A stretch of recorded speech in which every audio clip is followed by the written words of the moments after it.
আজকের এই নতুন এক্সপ্লেনারের সবাইকে স্বাগত। ভাষার শিক্ষার জগতে গত কয়েক দশকে যে বিশাল একটা পরিবর্তন এসেছে, আজ আমরা সেটাই একটু গভীরভাবে বিশ্লেষণ করব। বিশেষ করে আমাদের ফোকাস থাকবে আজকের দিনের সক্রিয় শিক্ষার্থী বা অ্যাক্টিভ লার্নারদের দৃষ্টিভঙ্গির ওপর। কিভাবে তারা সেই পুরনো দিনের একঘেয়ে শ্রোতা থেকে বেরিয়ে এসে ক্লাসরুমের একদম কেন্দ্রবিন্দুতে চলে এসেছে, আর শিক্ষকদের সাথে মিলে শেখার দারুণ একটা অংশীদারিত্ব বা পার্টনারশিপ গড়ে তুলেছে, সেটাই আমরা মূল সোর্স থেকে আজ ধাপে ধাপে দেখব। তো চলুন, কথা না বাড়িয়ে সরাসরি মূল আলোচনায় ঢোকা যাক। আজকের এই পুরো আলোচনাটাকে আমরা মূলত 5টি ভাগে ভাগ করেছি। 1. নিষ্ক্রিয় শোনার দিন শেষ। 2. সক্রিয় শিক্ষার্থীর নতুন ভূমিকা। 3. পথপ্রদর্শক হিসেবে শিক্ষকের কাজ। 4. সহপাঠীদের সাথে কোলাবোরেশন বা সহযোগিতার শক্তি। এবং সবশেষে 5. শেখার একটা ব্যালেন্সড বা ভারসাম্যপূর্ণ অংশীদারিত্ব। প্রথমেই চলুন আমাদের প্রথম ভাগে ঢোকা যাক, নিষ্ক্রিয় শোনার দিন শেষ এবং কিভাবে আমাদের শ্রেণীকক্ষগুলো বিবর্তিত হল। ঐতিহাসিকভাবে দেখলে আমাদের সবারই কম বেশি জানা আছে যে ১৯৭০-এর দশকের আগে ভাষা শিক্ষার ধরনটা কেমন ছিল। মূলত গ্রামার ট্রান্সলেশন আর অডিও লিঙ্গুয়াল মেথডে রাজত্ব ছিল তখন। টিচার এসে লেকচার দিতেন আর স্টুডেন্টদের কাজ ছিল রোবটের মতো বসে বসে শুধু গ্রামারের নিয়ম মুখস্থ করা। ভাবলেই কেমন বোরিং লাগে, তাই না? কিন্তু ৭০-এর দশকে কমিউনিকেটিভ ল্যাঙ্গুয়েজ টিচিং বা সিএলটি আসার পর পুরো গেমটাই বদলে গেল। আর আজ আমরা এমন একটা যুগে আছি যেখানে টাস্ক বেসড আর হিউম্যানিস্টিক মেথড ব্যবহার করা হয়। মানে এখন আসল ফোকাসটা হলো রিয়েল লাইফ কমিউনিকেশন আর একজন শিক্ষার্থীর সার্বিক মানবিক বিকাশ। পুরনো আর নতুন সিস্টেমের পার্থক্যটা কিন্তু একেবারে দিনের আলোর মতো পরিষ্কার। একদিকে ভাবুন সেই পুরনো প্যাসিভ লিসেনার বা নিষ্ক্রিয় শ্রোতার কথা, যাদের কাজ ছিল শুধু রুলস মুখস্থ করা আর না বুঝেই শব্দের পুনরাবৃত্তি করে যাওয়া। আর অন্যদিকে দেখুন আজকের অ্যাক্টিভ পার্টিসিপেন্ট বা সক্রিয় অংশগ্রহণকারীকে। এরা কিন্তু শুধু চুপচাপ বসে থাকে না, এরা ক্লাসের সবার সাথে মিলে ভাষার অর্থ তৈরি করে এবং একদম প্র্যাকটিক্যাল যোগাযোগের ক্ষেত্রে অংশ নেয়। সত্যি বলতে ভাষা শেখাটা এখন আর কোনোভাবেই একমুখী রাস্তা নয়। তো এবার আসা যাক আমাদের দ্বিতীয় ভাগে, সক্রিয় শিক্ষার্থী এবং তাদের নতুন নতুন ভূমিকা গ্রহণ। একটা ব্যাপার খেয়াল করলে দেখা যায়, নিজস্ব সাফল্য নিশ্চিত করতে আধুনিক শিক্ষার্থীদের কিন্তু একসাথে অনেকগুলো ভূমিকা পালন করতে হয়। প্রথমত, তারা এখন অনেক বেশি স্বনির্ভর। মানে নিজেরা কিভাবে শিখবে সেই দায়িত্বটা তারা নিজেরাই নেয় আর ক্লাসের বাইরেও চর্চা চালিয়ে যায়। দ্বিতীয়ত, তারা দারুণ সহযোগী, অর্থাৎ পিয়ারদের সাথে গ্রুপে কাজ করতে খুব পছন্দ করে।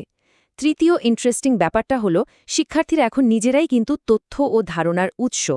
তারা তাদের নিজেদের জীবনের অভিজ্ঞতা ক্লাসে শেয়ার করে আলোচনাকে আরও জমজমাট করে তোলে। আর সবচেয়ে বড় কথা হলো, তারা রিস্ক বা ঝুঁকি নিতে একদম প্রস্তুত থাকে।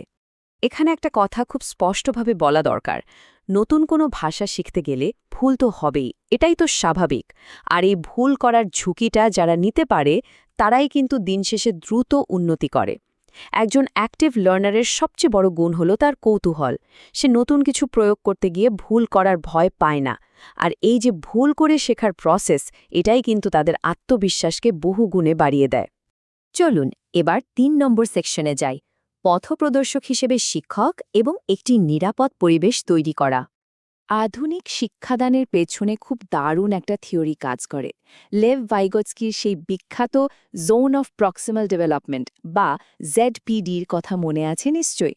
সোজা কথায় বলতে গেলে, একজন শিক্ষার্থী একা নিজে নিজে যতটা শিখতে পারে, একজন দক্ষ শিক্ষকের সঠিক গাইডেন্স বা মেন্টরশিপ পেলে সে তার চেয়ে অনেক অনেক বেশি কিছু অর্জন করতে পারে। শিক্ষকের আসল ম্যাজিকটাই তো এখানে, শিক্ষার্থীর ভেতরে লুকিয়ে থাকা ওই বিশাল সম্ভাবনাটাকে নিরাপদে বের করে আনা। এই থিওরিটাকে বাস্তবে প্রয়োগ করার প্রসেসটাকে আমরা বলি স্ক্যাফোল্ডিং। ব্যাপারটা ঠিক বিল্ডিং বানানোর সময় বাঁশের ভাড়া বাঁধার মতো। প্রথম ধাপে নতুন কিছু শেখার সময় শিক্ষক একটা সাময়িক সাপোর্ট বা হেল্প দেন। এরপর দ্বিতীয় ধাপে স্টুডেন্টদের নিজেদের মতো করে প্র্যাকটিস করতে উৎসাহ দেওয়া হয়। আর তৃতীয় ধাপটা হলো সবচেয়ে ক্রুশাল, যখন শিক্ষার্থী নিজে নিজে কাজটা করতে শিখে যায়, তখন শিক্ষক আস্তে আস্তে সেই সাপোর্টটা সরিয়ে নেন। এভাবেই কিন্তু একটা স্টুডেন্ট পুরোপুরি স্বনির্ভর বা ইন্ডিপেন্ডেন্ট হয়ে ওঠে। প্রসেসটা আসলেই চমৎকার। তো বুঝতেই পারছেন, শিক্ষকরা এখন আর শুধু লেকচার দেন না, তারা এখন একাধারে ফ্যাসিলিটেটর। যারা শেখার পথটা সহজ করে দেন। তারা মোটিভেটর, যারা ক্লাসের ভয় দূর করে উৎসাহ যোগান। তারা অ্যাসেসর বা মূল্যায়নকারী। আর সবচেয়ে অনুপ্রেরণা বিষয়টা কি জানেন? তারা নিজেরাও কিন্তু সারা জীবন শিখে চলেন। যুগের সাথে তাল মেলাতে তারা প্রতিনিয়ত নিজেদের আপডেট রাখেন। এবার আমাদের ৪ নম্বর ভাগে ফোকাস করা যাক সহপাঠীদের সাথে সহযোগিতার শক্তি এবং ক্লাসরুমে এর বাস্তব প্রয়োগ। এই যে জোড়ায় বা দলে ভাগ হয়ে কাজ করা, এটাই কিন্তু আধুনিক ল্যাঙ্গুয়েজ ক্লাসরুমের আসল প্রাণ। একবার চোখ বন্ধ করে ক্লাসরুমের দৃশ্যটা ভাবলে কেমন হয়? স্টুডেন্টরা একে অপরের সাথে কথা বলছে, প্রচুর ভুল করছে, আবার নিজেরাই হাসাহাসি করে সেটা শুধরে নিচ্ছে। একদম ভয়ডরহীন একটা পরিবেশ। তারা কিন্তু শুধু একা শিখছে না, একসাথে বসে প্রবলেম সলভ করছে আর নতুন শব্দের অর্থ নিজেরাই খুঁজে বের করছে। এই অ্যাক্টিভ পার্টিসিপেশনই পুরো ক্লাসটাকে একটা দারুণ জীবন্ত ল্যাবরেটরিতে পরিণত করে। এই কোল্যাবোরেশনের ম্যাজিকটা আসলে কোথায়? প্রথমত, দলগতভাবে কাজ করলে স্টুডেন্টসদের ক্লাসরুমের ওই নার্ভাসনেস বা জড়তা একদম কেটে যায়। তারা একটা সেফ জোন খুঁজে পায়। এরপর এটা কিন্তু রিয়েল ওয়ার্ল্ডে বা বাস্তব জগতে ভাষার প্র্যাকটিক্যাল ইউজ অনেকটাই বাড়িয়ে দেয়। তাছাড়াও পিয়ারদের সাথে মিলে প্রবলেম সলভ করার এই যে মানসিকতা তৈরি হচ্ছে, এটা ভবিষ্যৎ জীবনের জন্য এবং যে কোনো জায়গায় প্রাণ খুলে কথা বলার জন্য দারুণভাবে তৈরি করে দেয়। সব শেষে আমাদের পঞ্চম এবং শেষ সেকশন, শেখার এক ভারসাম্যপূর্ণ অংশীদারিত্ব বা পার্টনারশিপ। সত্যি বলতে আজকের ক্লাসরুমগুলোতে দারুণ একটা ডাইনামিক ব্যালেন্স থাকে। এটা অনেকটা সুন্দর একটা নাচের মতো। কখনো টিচার লিড দেন, যেমন ধরুন খুব কঠিন কোনো গ্রামারের কনসেপ্ট বোঝানোর সময় বা একদম জটিল কোনো ভুল শুধরে দেওয়ার সময়। আবার অন্যদিকে কখনো স্টুডেন্টরা লিড দেয়, বিশেষ করে যখন কমিউনিকেটিভ টাস্ক, গ্রুপ ওয়ার্ক বা পিয়ার প্রবলেম সলভিংয়ের মতো কাজগুলো চলে। তখন কিন্তু শিক্ষক একটু নীরবে পেছনে সরে দাঁড়ান, স্টুডেন্টদের নিজেদের মতো করে পরিস্থিতি হ্যান্ডেল করতে দেন। এই ব্যালেন্সটাই হলো আসল সৌন্দর্য। তবে হ্যাঁ, এখানে একটা ব্যাপার পরিষ্কার থাকা দরকার। কতটুকু কন্ট্রোল টিচারের হাতে থাকবে আর কতটুকু স্বাধীনতা স্টুডেন্ট পাবে, এটার কিন্তু কোনো ধরাবাঁধা ফর্মুলা নেই।